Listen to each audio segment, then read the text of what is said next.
All right, back after another crash. It's part 2, talking about the same chapter, 28.x. Still have Vic here. And Victoria's still here. Do you need to get the link out? Oh, yes, I do. Let's do that real quick. Thank you for reminding me. Yeah. Well, we were talking about a bunch of new silly power, and then Chevalier and Narwhal get all soft on her, and he's like, if you can act acceptably, then I won't lock you up. He says she does not need to be good, she needs to be acceptable, which I appreciate. She's like, done and done. She's like, done and done, and he's like, no, that means you didn't think about it hard enough. But yeah, so he sends her off with Narwhal to pick up a package for him and her to experiment on with their power. So, Exalt's still here. Freaking Exalt. I don't know this guy, okay? I'm from Texas. My name's Exalt. Oh yeah, so he comments on how Chevalier hasn't gotten all healed from his Scion Blast, and how he shielded Ingenue from the blast with his body, maybe because he's a little in love with her. And then he Just says enough. It seems like Scion is just enough. He says Scion is like waiting for another confrontation. He's like making his way through all the rest of the Earths, and that their forces are getting gathered. And he also makes a really funny joke about the door that I didn't write down. But he's like, your room doesn't even have a door. And it's the door that he had blown up with his cannon blade. Yeah. Just blast it. So elsewhere, Defiant, Canary, and Saint are meeting up with Numero Uno Creepo Teacher and his entourage, including his like teacher-fied dragon that he made. And he tells Dragon she's free to go, and she kind of like walks past everybody and settles on the ground. And this is like one of the most anime-ass fucking things we've seen in the whole thing. She's like, yeah, well, it's because they meet up and stuff, and they like sort of square off. But like the fact that a character who was previously humanoid is now a dragon-shaped robot with like car parts. It's like very silly. I'm glad this happens in like a separate scene in this chapter instead of in like a Taylor chapter. And it's not that I dislike it, but it is very silly. Oh my god. Well, they don't think it's silly. They're like, you monster! I know, but that's part of my beautiful woman. There's levels to this because I agree with the emotions, but on the other hand, it's very silly. It is so silly. Yeah, and Teacher's like, your creator must not have wanted you chained up too badly because it was so fucking easy to break you out, which is just kind of like, I guess like an asshole thing to say to them who have been struggling with it. Yeah. And he says the only thing that he did extra was add a rule that she couldn't hurt him or anybody else that he says. And I have a quote here. You can't alter her code without damaging her. I can't. True. But I put my best minds on it, and we kept the damage to a minimum. Defiant said, I don't make promises lightly, but I want you to know that I'm gonna make you pay for this. Oh, come on, Teacher said, abruptly shouting. You can't be serious. Yeah, this is so anime coded. Overly dramatic reaction, like as if Defiant's the one overreacting. Yeah. Come on. Yeah, so they bicker with each other back and forth about this whole situation. Right, I forgot the teacher voice is totally different. It's more like dweeby. Anyway. Oh, come on, you can't be serious. Yeah.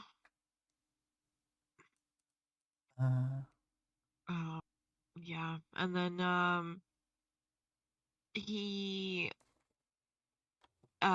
he also added, he says, oh, I only added one restriction, but actually there was more than one restriction, because part of it is that if they kill teacher, then dragon won't be able to fight anyone. And then Defiant's like, well, what happens if you die naturally? And teacher's like, I didn't think that far. I didn't think things through. He's like, oh, we have other things to worry about. We'll cross that bridge when we get there. And Defiant's like, fucking fine, I guess. So he gives Defiant his dragon remote control, and then he turns to Saint and starts arguing with him too about their betrayal. And Defiant's like ignoring them and heads to the ship where Dragon is occupying the screens. And I have a quote. So sorry, he said. Dragon didn't respond. I couldn't reach you, he explained. I know. I was watching, Dragon finally spoke. For an instant, Defiant couldn't sit still, restless with welling emotion. I'm sorry, Dragon. Also, me It's like doing sadly growly fidgeting. voice. Yes. He's stimming. Me doing growly Defiant voice is supposed to stand in for him being robot. Because, because he's not just robot, he's basically like, I'm Batman the Dark Knight robot. Yeah. Yeah. He's like, he's speaking directly into Dragon's mind right now. That's true. That's true. Which he probably makes his voice like way deeper and way more robot-y when he's talking to her. I'm like a manly robot. I'm like the most manly robot you could ask for. Hell yeah. So yeah, they both agree that they'll make teacher pay, but Dragon can't bring herself to agree when Defiant says that they're gonna fix her once they're through with this. Aww. So back with Chevalier, he's I swear we got like multiple pronunciations in this chapter. But he's giving his typical rallying speech to the remaining Protectorate and Ward members. And then all the groups start mingling, and Chevalier and Legend lock eyes, and Legend comes up to him. Also, Chevalier has a moment at the start of this that I think is worth noting, where he just like looks around and he's like, I mean, he doesn't say it in these exact words, but he's like, all of my friends are dead. I don't know any of these guys. Yeah, he really is like, I don't know any of these people. And then he looks at Ingenue and he's like, ugh. Yeah. So yeah, but they open a portal to go into a different room with some objects laid out, and I have a quote here. Yes. You'll need Ingenue for this, won't you? Chevalier nodded. Before you go, a request. I didn't want to make it in public because I didn't want to pressure you, so it's better to make it here. What's that? I need a second in command. Legend stared at Chevalier. I had Rhyme before, but she didn't make it through New Delhi. Others have taken on to the tasks, but I haven't assigned the official job title to anyone, and nobody's asked me to. I'll do it, Legend said. Yes, please. You know what? I know that this probably makes sense even in universe, but part of my brain is like, it feels too convenient that he didn't have someone after Rhyme who died in a chapter between all these time skips, just because it's been a year and a half in the ultra fast paced reality where like all of the first 2/3 of the book happen in 3 months. So like to imagine that 18 months passed and he never did like a number 2. Whoa. Uber was his number 2. Before going to jail. Didn't last that long. Yeah. So yeah, Chevalier's like looking at the behemoth leg and Seamerg wing before he gets approached by Plastic Wenye. But before we get to see what epic tea is about to go down, Dr. Mother's connection breaks, and she surfaces from her state of omniscience.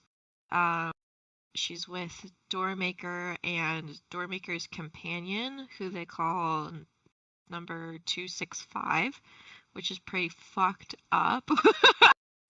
You couldn't have named him? I think other people refer to this character as the clairvoyant. Maybe it's in the character tags or something. Yeah, But yeah, they don't have time to name this character who they've been using for the last 28 years or whatever. It's just that they seem to, yeah, they like see this cape as an extension of Doormaker, I guess. And they also are with two teacher minions, Scanner and Screen. And these two serve as counterparts to using 265's power. So But you know that there were hidden traps in there. These two characters' powers probably hidden traps. These were literally, yeah, like like weird teacher creeps. Yeah, I'm sure he has some sort of scheme that's going on in the background. But yeah, so Screen. I'll see everything they see. Sorry. I'll see everything they see. And then it's just her watching him. Yeah. Yeah, so Screen takes the brunt of all of the images that are coming in so that the doctor can focus on one of them. And then Scanner was the one who made her third person omniscient narrator. Yeah. So she's was, not just watching stuff, she's able to hear in-book style thoughts. Yes. So she calls for Contessa. She's like, my notepad, Contessa. And then nobody comes. And then she's like, fine, my laptop, Contessa. Because it would be so shocking that something bad happened to Contessa. But she looks up and she's like, you're probably wondering how I got here. You guys are uggos. Oh, yeah. No, I meant she's having her record scratch moment. Yeah. Well, I was wondering how I got here. Yeah, she's confronted by a group of Case 53s led by Sveta and Weld and his tentacle girl is what I mean. Oh my god. Weld and Sveta. I don't think she names Weld either, but yeah, I have a quote here. He's like a metal boy with a sword hand. I don't know who it is. Then there's like tentacle girl, and then like big upper lip girl. Spiky man. It's not like you made these people. It's like Baby Cake's names for stuff, where he describes an airplane as a Pegacar after describing a hang glider as a Pegaman. Oh my god. Anyway, so the quote here is, "You're not afraid," one of the other deviants spoke. A girl, muscular, with an overbite and teeth like tombstones. She made it a half question. "I'm very afraid," the doctor said, "but things I fear are things that dwarf you in scale, Scion among them." "Cocky bitch," another deviant said. "You're Contessa. We took her down." The doctor looked between them, searching for a sign of humor or amusement. She's like, these guys must be joking. Oh, these kidders. Nobody can take Contessa down. Not the anomalies we've been creating, but do we ever hear how they took her down? Yeah, it says in this beat her ass? that in the interlude at the end of the next arc, we will see that scene from Contessa's perspective. Oh, cool. Okay. I'll be ready for that. So Weld starts chit-chatting with the doctor, and then the other regulars are they're getting all agitated, and he's like, "Let's kill her!" And Weld's like, "Whoa, guys, we're not here for blood. But they're like, yeah, we are. He's like, why didn't you bring this up in one of our meetings? This He's just whole scene. so This is what I'm saying about Weld being like so dumb. yeah, yeah. He does the same thing. I'm gonna say he has those moments in Ward or whatever, but he also was so dumb when he first came to like in his interlude chapter when Yeah. he like first joins the wards or whatever, and Well, then and he's in the like, exact huh? same What's savant their name? style where he knows all this shit about like, oh, I know the classifications of every criminal in town. I do not But I know don't the remember dead your ward's dead team teammate's name. members. Yeah, it's just like he's like, huh? What's going on? Who? Who? Yeah, so he's all shook. He's like, well, you guys should have brought this up. And they're like, well, we did, and you like sort of convinced us momentarily, but we've all been fiending. This is bullshit. Sveta's like, don't worry, Wild, I'm on your side, but don't put me down because I'll kill her. Yeah, So, yeah. um, yeah, the doctor's like, if you go through with this, then our plans against Cyan are gonna all fail. Because their Cauldron is so good at their plans. And I think the yeah, right. number one argument to me is just like Doormaker existing is like Yeah. so helpful to the actual people out there doing the work. Yeah. Give give all the good stuff and stop with give Contessa, Doormaker, Number Man, and then yeah, get your ass out of here, dude. She's like, that's the thing. It's like, well, in this chapter, I would not be on Weld's side either. I would be like, let's kill her. She's horrible. Yeah, yeah. um, yeah. It's So really like when you think about how much of a betrayal it would feel to the majority of them from Weld, um, and then I mean we'll see the sort of logic twist in later stuff, but this will get blamed on Sveta by other people somehow. yeah, for some reason, We everybody hate thinks it's Sveta's her. fault, even though, yeah. um, but yeah, the doctor's like trying to convince them that, oh, you need to keep me alive so we can beat Scion. And the irregulars are like, that's not gonna happen. Like, we're not gonna beat Scion. Um, and so she tries to call for a door, but a case 53 appears and incapacitates Doormaker. And Weld is like, don't worry, Doctor Mother. I'll distract him while you run. Because he's such a fucking hero. It's so embarrassing. Um, Yeah. yeah, Sometimes you yeah. just This you is this is Weld's biggest L of all time. Like being upset about it or I don't know, because it's like they do need to interrogate her. Like we can't just kill her right now. But also going like out going against the irregulars to defend her is crazy.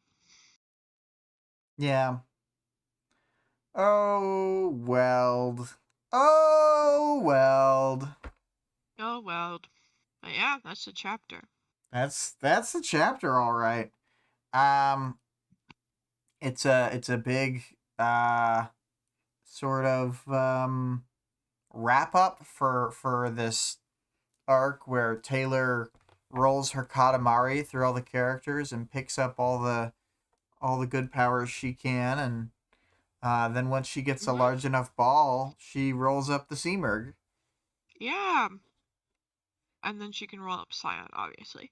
Yeah, Or yeah. maybe she offers it to Scion. And maybe in this scenario, Scion is the like king character, our dad, the Katamari dad. Well, I think it is. I think both things are true. It's that it's like in We Love Katamari, where the dad both judges the level and can be rolled up in the final types of things. So uh, Yeah, it's and he somehow was the both. cause of all of the stuff missing in the first place, wasn't he? He like killed all the Exactly. stars. Yeah, Oh he my ran into all the god, stars. It's just like in Worm. just like in Katamari Damacy. Yeah. um, yeah. Well, yeah. Good wrap up to the whole arc, like you said, sets up like all these different scenarios, like 4 different scenarios or whatever. I guess Mm-hmm. this is a setup to the scenario because the Doctor does not get killed here. So, Yeah, yeah. future trouble She is she coming. does escape. That bitch. God. Um, but yeah, for characters, we see various ones. Tattletale is like, I can't believe that I've been tricked by the Seamerg into sitting with She's her. like, oh, the Seaworks being bad. Yeah, She could never. I don't know. It's like such a precarious position because they have no idea how long it'll be till they fight Scion. So it's like, I guess I guess I have a sitcom life where I live with the Seamerg for now. That's what we do. That's funny. Yeah. Yeah, yeah.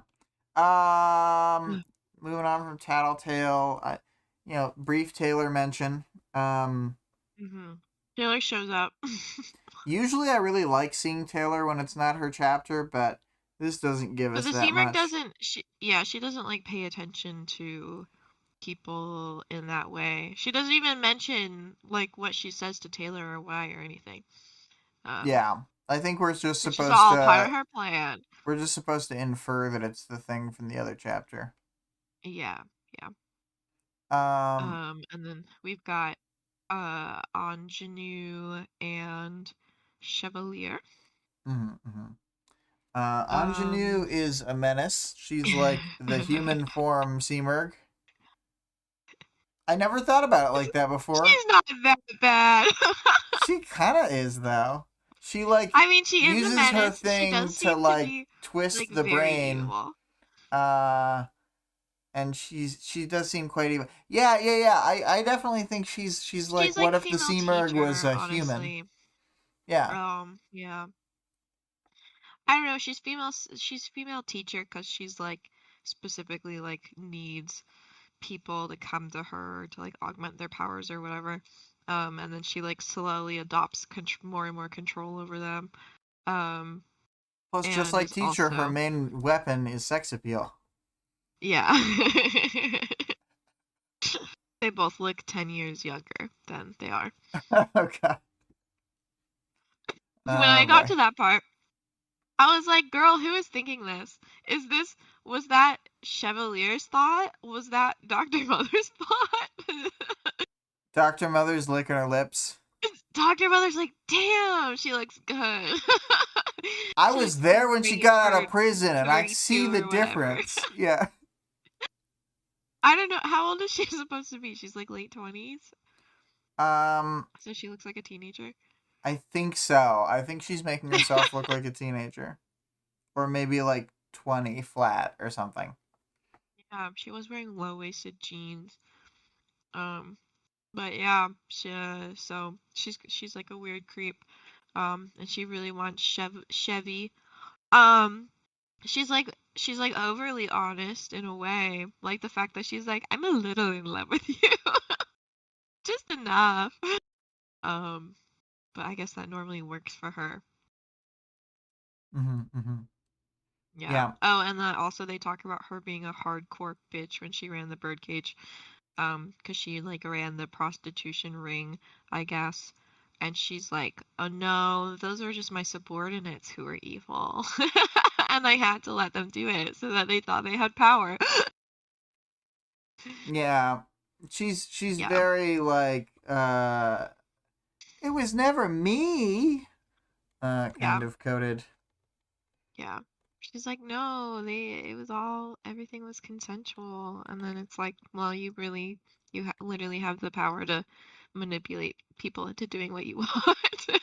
You know, it reminded me, it's like it's the opposite of Taylor, who's like, everything's my fault and I've done all crimes, and when that one guy died of injuries, that was the same as me killing him. And then Yeah, she's like, what? No, I never did literally anything, and nothing that dude. you can say is connected to me. You're right. She's just like Ingenue is just like Jean Ralphio's sister. Oh, yeah, She's Mona like, Lisa she's Saperstein. like, I've never done anything wrong. Money, please. Yeah, yeah, yeah.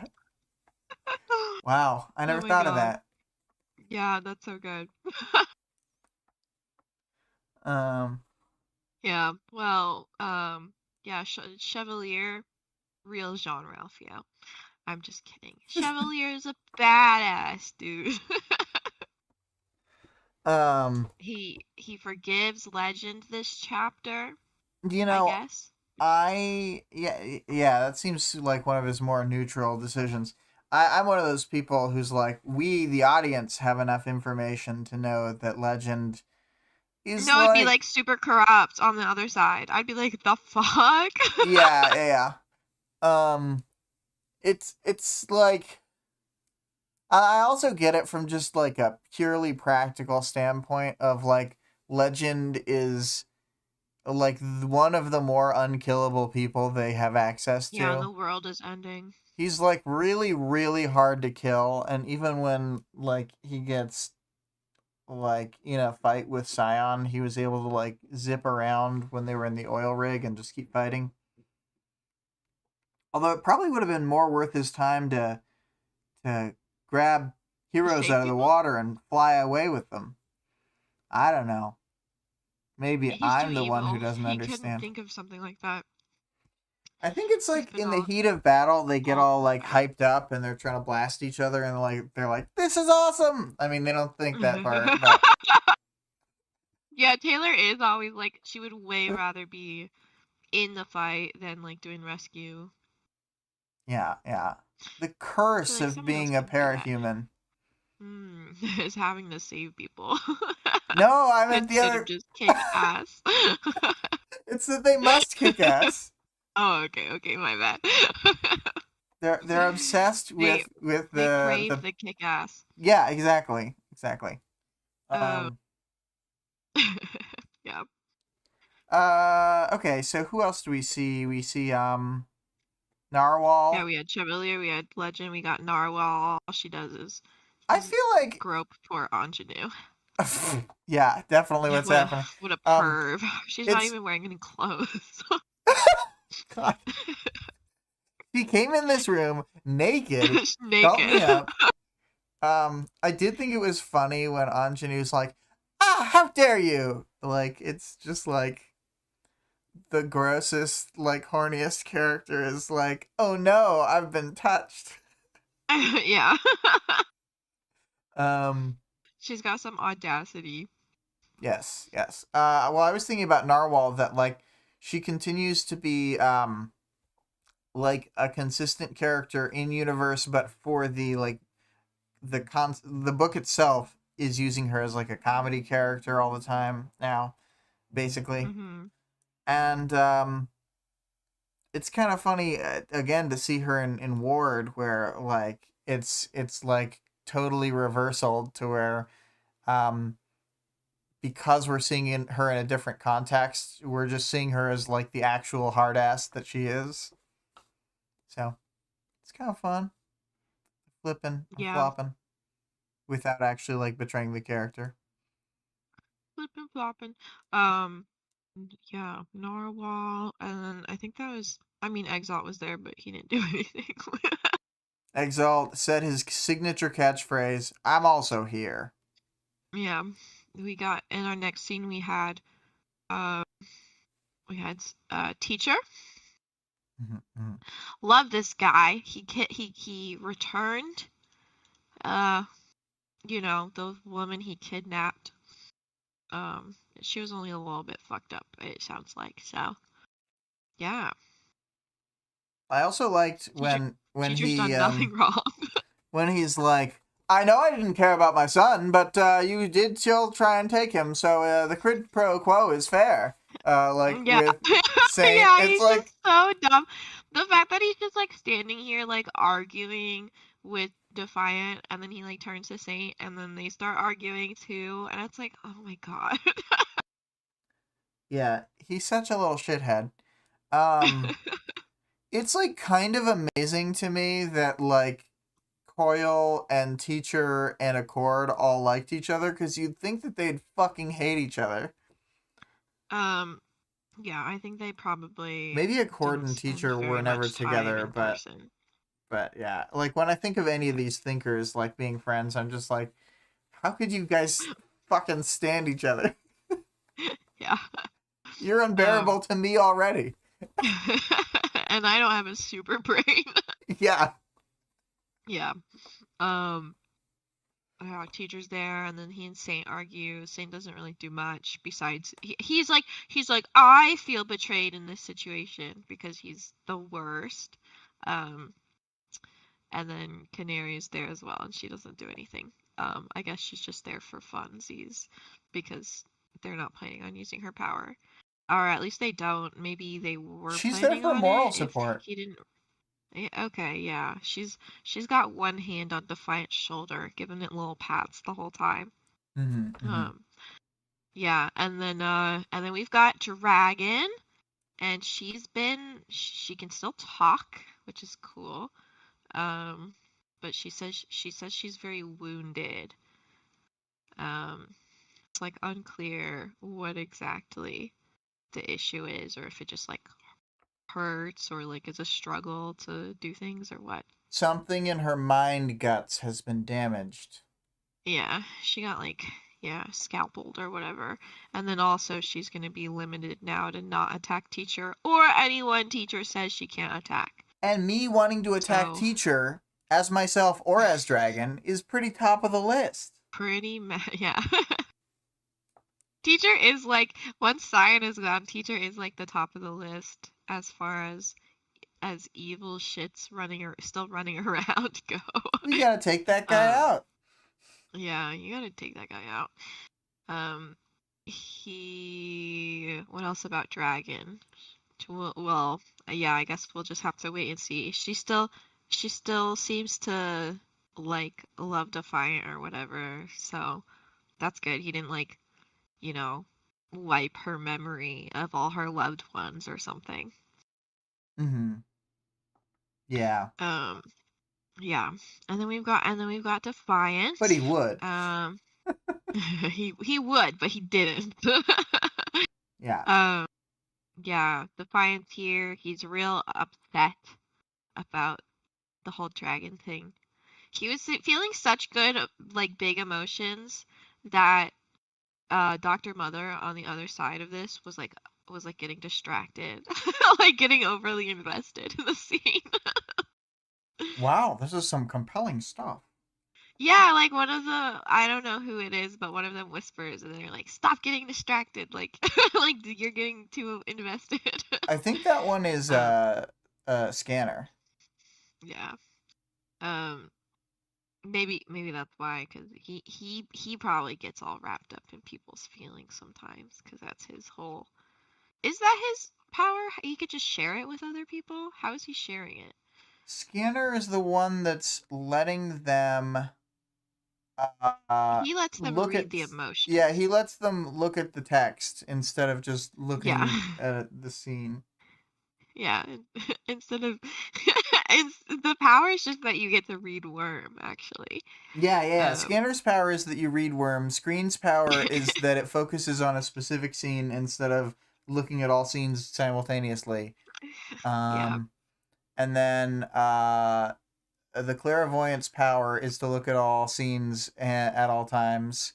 At all times, always. On and then touch the blast. doormaker. Mm-hmm. Yeah, they just hold hands or whatever, I guess. Yeah, anything else to say about any of that crew? Defiant, Dragon, Canary, No, Saint. I think I'm good on them. All right, and so then we've got Dr. Mother, that bitch. I think Dr. Mother.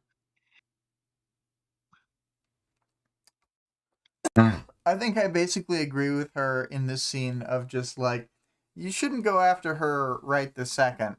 And thank you, Weld, for taking the worst one for the team that you possibly could have, really betraying all your friends, But Yeah, betraying all your best friends that were also all betrayed by Dr. Mother. yeah, It's a really really, weird move. really screws this one up, you know? Yeah. Yeah, I mean, like, it shouldn't be the priority right now. But in all the chaos, this kind of was the time to slip into Cauldron, wasn't it? Yeah, I don't know. It's just like it's a hard thing to say because it's like I'm one of the key. You know, I'm here sitting critiquing all these things that they're doing. Like, you're fucking up, but then when they're being knocked out of power, I'm like, how did you Ah, somehow make the situation worse? it's true. I blame Dr. Mother for allowing this to happen, actually. It's actually all her fault. Yeah, yeah, Yeah, I mean, I would have been pissed with her when she had been like, I'm not scared of you. I have big problems, like Scion. And it's like, girl, we all got big Scion problems, okay? yeah, She can still be afraid for her life. Well, and she does say once she has that small piece of a chance from Weld, then she becomes afraid because she doesn't know that she's gonna die or whatever. yeah. Hmm. Cause yeah, I'm just sort of thinking through some of the things about it. 'Cause Dr. Mother really man, it's like I don't want them to get killed in this scene, and I want their resources to still go on. But it's just hard to root against the people trying to take down Cauldron. You know? Yeah, yeah. That's why if I was Weld, I'd be like, all right, I guess, man. Yeah, Like, I'll just step aside. And Weld doesn't seem to want to defend her because it's pragmatic to do so. He just seems like he's defending her because he's like, no, we don't kill. I'm a good guy. yeah. We wanted to talk this out. We were just gonna chat this out. We're gonna make them feel bad, but like really bad, like so bad that they wouldn't believe how bad they feel. Yeah, like torture. Oh wait, no. But Weld would like never torture. verbally, Verbally, emotionally. yeah, yeah. Uh, yeah. Well, anything to say about Weld and the irregulars? Um.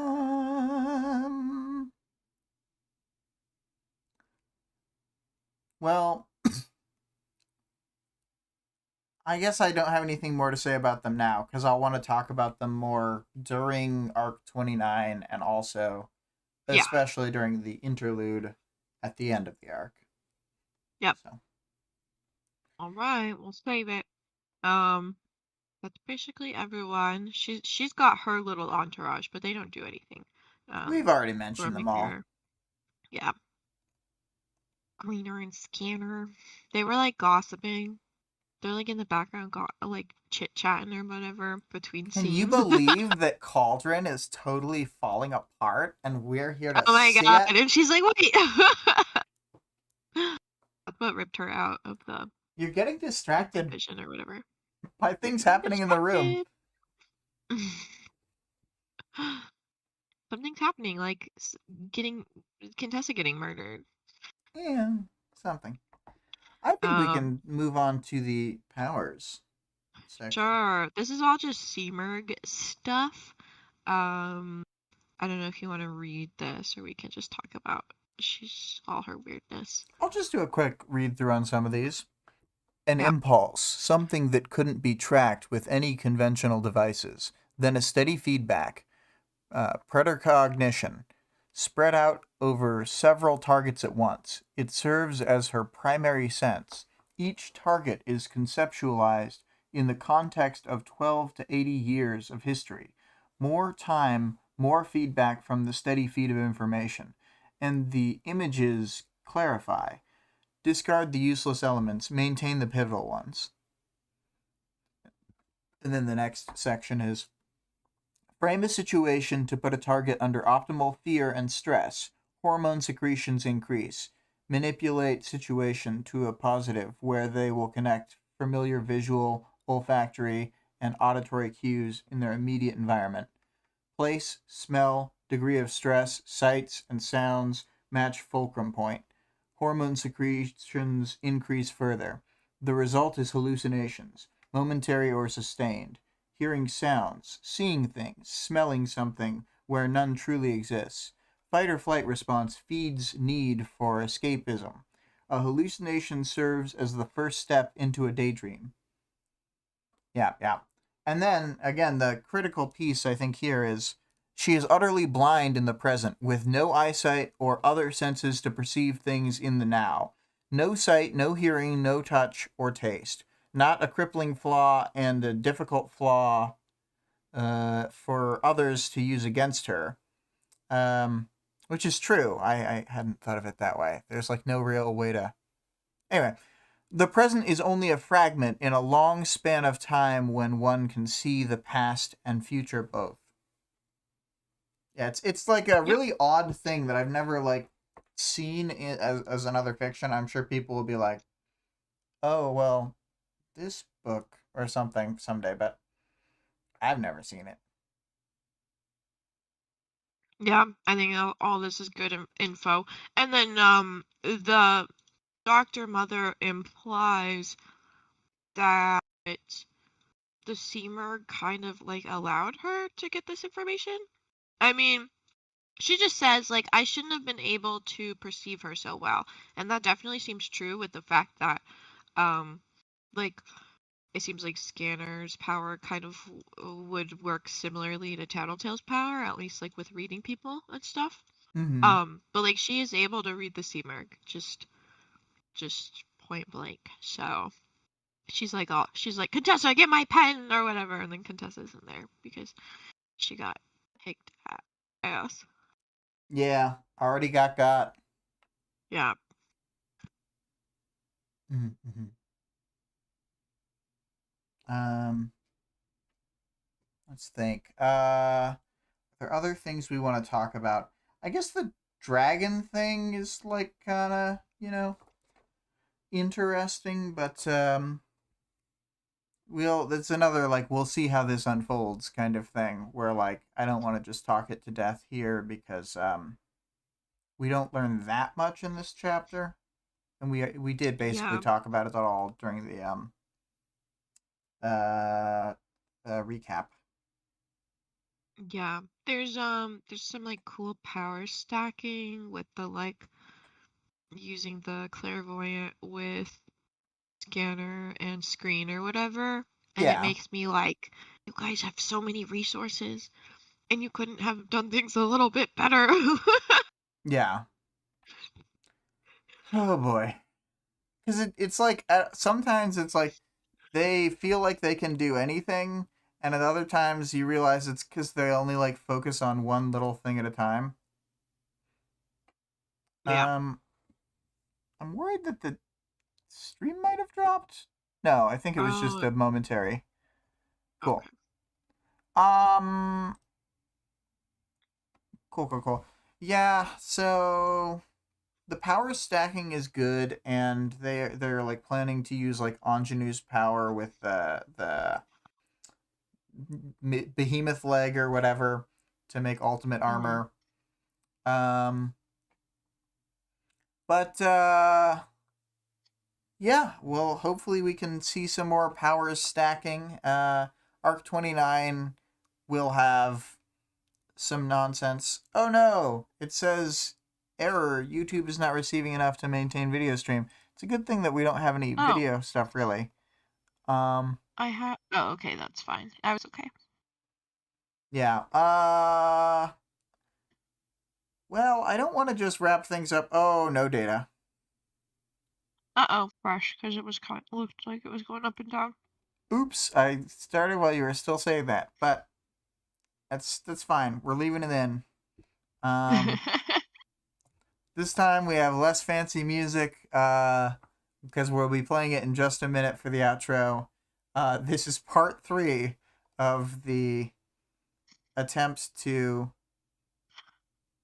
do write once, read many for 28.x. We are just going to jump right to the audience participation. The how did Weld not see this coming? I really just Yeah, think it's stupendous that, like, this they, will be the Weld bully episode. yeah, 3 All in parts one. of just people bullying Weld. Um, I did want to try to, um, get a question in for the next chapter, which I didn't write either. That's right. On the fly during a currently crashing stream.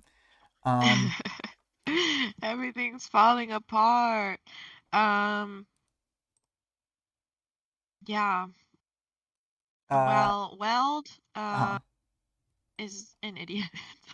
I think that he has trouble with reading new people. And once he gets comfortable with people, then he's like a lot better at it. Like Sveta and, his experience with the wards or whatever. But like, he just was not picking up what they were putting down, bloodthirst wise. mm-hmm. You know what? I think I'm gonna go with we're like so far into the book that we can do like completely unchapter related ones. Um, Yeah. uh, what's your favorite tinker power? Feel free to make one up. Kaboom. And you know what? It fits because the Seamerg is there tinkering and just doing whatever the fuck she wants. Just She like is this tinkering question. away. She did make that giant tube, which What's a which I tube? I don't know. I would wonder what that tube will do. And she's like, haha, petty humans. You wouldn't recognize an evil tube if it smacked you in the face. she Exactly. she does seem to look down uh, on the mortals for not realizing that her tube was very important. Exactly. Um, so a bizarre, like 3 minute part 2, but now we're just gonna quickly say all the outro stuff. Um, and we're gonna play the speed draw even again. It's One happening. more One time. more time, and then the last like minute of the music or whatever. Um, so the music that we've played sporadically in these 3 parts has been Extinction by ScarlettXOX. You can find her work at twitch.tv/Scarlett_Rogue. Our Discord server link and the other links can be found in the channel description as well as the stream description. The author of the work being discussed can be supported on Patreon at patreon.com/wildbow. The full text of the work is available for free online at parahumans.wordpress.com. There's also a fan-made audiobook of the entire work at audioworm.rain-online.org. Final goodbyes. Victoria. Goodbye. Goodbye!